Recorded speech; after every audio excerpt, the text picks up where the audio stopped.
Bismillahirrahmanirrahim. Bahasa Arab termasuk ke dalam bahasa Semit, yaitu bahasa yang diperuntukkan lebih dari 200 jiwa. Oleh karena itu, terutama bahasa Arab ada di Timur Tengah, Afrika Utara, Afrika Timur. Nah, bahasa ini pun mempunyai kekayaan etimologi dan mufrodat yang luas. Terbukti dari banyaknya kata-kata serapan di negara-negara lain yang berasal dari bahasa Arab. Bahasa adalah suatu kebutuhan mendasar dan penting bagi manusia. Karena bahasa adalah media menyampaikan ide, gagasan, dan pikiran manusia dalam bentuk ucapan atau tulisan dengan maksud agar dapat dipahami oleh orang lain. Seiring dengan perjalanan waktu kehidupan, manusia ragam beribu-ribu bahasa pun semakin banyak. Di antaranya bahasa Arab, Inggris, Chinese, Spanyol, Korea, Jepang, dan lain-lainnya. Begitu banyak bahasa di dunia ini. Di antara banyaknya bahasa dunia, bahasa Arab menjadi bahasa tertua dan bahasa lama yang digunakan dalam dunia ini. Apalagi sejak diturunkannya Al-Quran, bahasa Arab semakin berkembang. Secara bahasa, lahjah bermakna gemar dengan sesuatu mengucapkan dan membiasakannya. Dari makna bahasa ini bisa dipahami bahwa dialek merupakan sebuah ragam bahasa yang lebih disenangi atau lebih biasa dipraktekkan dan lebih mudah diucapkan oleh individu, suatu komunitas, bahkan tertentu dalam kehidupan mereka sehari-hari. Adapun secara istilah, Daud mengartikan bahwa lahjah ialah dialek, yaitu cara pemakaian bahasa yang berbeda dari cara-cara lainnya. Di dalam suatu bahasa, karena masing-masing memiliki ciri-ciri kebahasaan yang khusus, yaitu takhosus, dan tiap-tiap cara ini bersama-sama juga dalam membentuk ciri-ciri kebahasaan yang bersifat umum. Daud juga memberikan contoh bahasa Arab, di mana cara pemakaiannya. Bahasa Arab orang Mesir itu berbeda dengan bahasa Arab orang Arab Saudi, begitu. Dengan pemakaian bahasa orang Sudan, Maroko misalnya. Orang Mesir menyebut telepon, sedangkan orang Teluk menyebut hataf, untuk menunjukkan alat komunikasi yang sudah dikenal secara umum, begitu. Dialek inilah yang dipaksa sebagai alat komunikasi untuk saling memahami satu sama lainnya dalam berbahasa, dalam kehidupan sehari-hari tentunya. Nah, para sahabat menyadari pentingnya mempertahankan kemurnian bahasa. Yang terpenting adalah bahasa Arab yang sedang kita bicarakan tentang dialeknya ini. Untuk itu mereka tetap memperhatikan bahasa Al-Quran, mengarang beberapa buku dan menyusun kamus dengan bahasa Arab fusah agar tidak tercampur atau bercampur dengan bahasa dan dialek-dialek lainnya. Karena semakin jauh perjalanan dalam menyebarluaskan risalah, akan semakin banyak pula percampuran bahasa di dalamnya. Oleh sebab itu, sebagai bahasa bersama bahasa Arab terbagi menjadi dua, yaitu dua kelompok besar, yaitu bahasa Arab fusah dan bahasa Arab amiyah. Inilah kedua faktor. Bahasa Arab fusah merupakan bahasa Arab resmi yang banyak digunakan dan dipahami oleh semua orang Arab, yang biasanya digunakan dalam forum-forum resmi, formal. Sedangkan bahasa Arab amiyah merupakan bahasa-bahasa keseharian yang dipergunakan dalam kehidupan mereka sehari-hari, bersosial dan bermasyarakat di lingkungannya masing-masing. Bukan bahasa forum resmi atau ilmiah. Nah, penyebab perbedaan dialek, ada beberapa faktor yang menyebabkan perbedaan. Di antaranya, dialek satu dengan dialek yang lainnya. Di antara faktor-faktor yang menyebabkan perbedaan dalam dialek tersebut, banyak beberapa indikasi. Di antaranya adalah lingkungan, jauhnya tempat tinggal, sarana prasarana kehidupan, dan perbedaan dunia yang dilihat, baik dari kultur, historis, dan yuridisnya sendiri.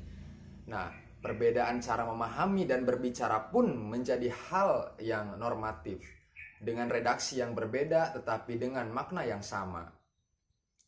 Faktor-faktor yang mendorong munculnya ragam dialek atau lahjah, yang pertama adalah faktor politik, sosial, yaitu ada lagi faktor geografis dan kebudayaan.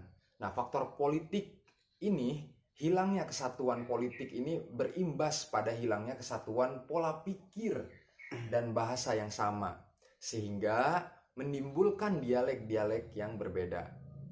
Ketika suatu negara menetapkan satu bahasa untuk bahasa resmi, maka menggunakan bahasa Arab Fusha. Sedangkan bahasa yang digunakan untuk sehari-hari maka menggunakan bahasa Arab Amiyah. Ada juga faktor geografis. Sebagai contoh, faktor geografis adalah situasi desa yang berbeda dengan situasi kota. Ada juga faktor sosial yang ketiga, yaitu berbeda-beda dalam status pendidikan, pekerjaan. Perbedaan-perbedaan ini yang menunjukkan mereka dalam status level yang satu dan yang lainnya. Dan level-level mereka ini berpengaruh pula pada bahasa mereka. Bahasa mereka yang dipergunakan, karena ungkapan bahasa yang mereka gunakan itu pasti berbeda satu sama lainnya. Yang keempat, ada faktor budaya.